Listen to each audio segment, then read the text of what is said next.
Mojtaba Khamenei అమితుల్లా Khamenei కుమారుడు. ఎప్పుడైతే ఫిబ్రవరి 28న అమితుల్లా Khamenei మరణించారో అదే సమయంలో అక్కడ మొజ్తబా ఖమేనీ కూడా ఉన్నారు అనేది వార్త. కానీ ఆయన ప్రాణాలతో బయటపడ్డారు అని. ఆ తర్వాత ఆయన కనిపించారా కనిపించలేదా అనే దాని మీద క్లారిటీ లేకుండా ఉంది. నిజానికి ఇప్పుడు అందుతున్న న్యూయార్క్ టైమ్స్ లాంటి సంస్థలు లేదంటే అమెరికా మీడియా సంస్థలు మాట్లాడుతున్న విషయం ఏంటి అంటే మొజ్తబా ఖమేనీ ఆ సమయంలో అక్కడే ఉన్నారు. అలాగే సుప్రీం లీడర్గా ప్రకటన ఏదైతే తన పేరుని ప్రకటించారో అది కేవలం పేరు మాత్రమే తప్ప ఇప్పటికీ కూడా ఆయన ఆ బాధ్యతలు తీసుకోలేదు అని చెబుతున్నారు.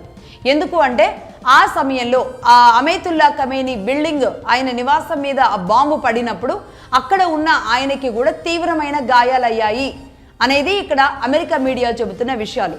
అందులో భాగంగా ఆయన కోమాలోకి వెళ్ళిపోయారు. ఆయన 2 కాళ్ళు కూడా పని చేయడం లేదు. అలాగే ఒక చేయి కూడా పూర్తిగా విరిగిపోయింది, ఫ్రాక్చర్ అయిన లాంటి పరిస్థితి.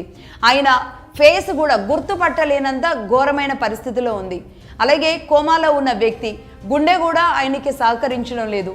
ఈ నేపథ్యంలో ఆయనకి కియో నగరం ఏదైతే ఉందో ఇరాన్లోని కియో నగరంలో ఆయనకి చికిత్స అందిస్తున్నారు అనేది అమెరికా మీడియా కథనాంశాలు.